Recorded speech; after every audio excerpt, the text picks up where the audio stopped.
पण जे जमीन आज आज आज जे पूर्ण धरण झालेलं आहे, धरण अपूर्ण नाही, 100% पाणी भरून बी त्या घरापर्यंत किंवा त्यांच्या जमीनपर्यंत पाणी जात नाही।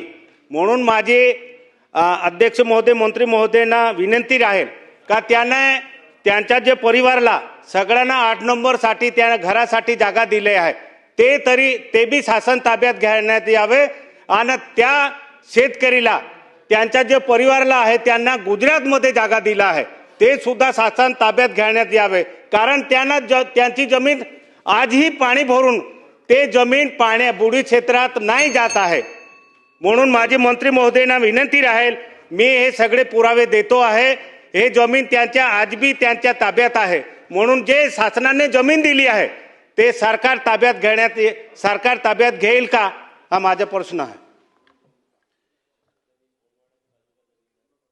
ही बाब अतिशय गंभीर आहे की जर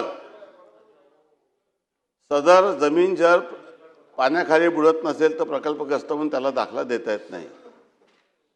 विभागाने जे उत्तर दिलेले आहे त्यानुसार धरण काही दरवर्षी पूर्ण भरत नाही। जेव्हा नर्मदा बचाव आंदोलन झालं होतं त्या दरम्यान काही लोकांनी, सन्माननीय सदस्यांनी सांगितल्याप्रमाणे ते चळवळीचे लोक होते, त्यांनी स्वतःच याचा लाभ घेतलेला आहे।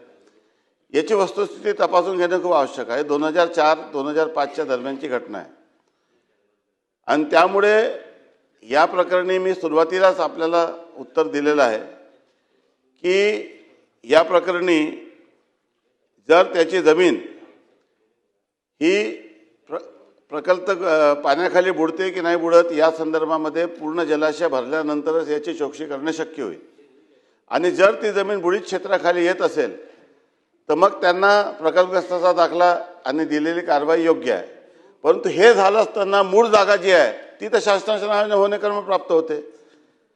त्यामुळे मी आपल्याला स्पष्ट स्पेसिफिक उत्तर दिलेलं आहे की प्रकल्पग्रस्त असेल तर मूळ जागा ही शासनाच्या नावाने होईल। आज काय होते, बहुतांश ठिकाणी जेव्हा धरणामध्ये पाणी कमी होते आणि जो मूळ शेतकरी आहे तो अनेक ठिकाणी शेती जोत करत असतो, परंतु ती जमीन प्रत्यक्षामध्ये शासनाच्या नावाने असणं आवश्यक आहे। शासनाच्या नावाने फेरफार झाल्याशिवाय ते करता येत नाही।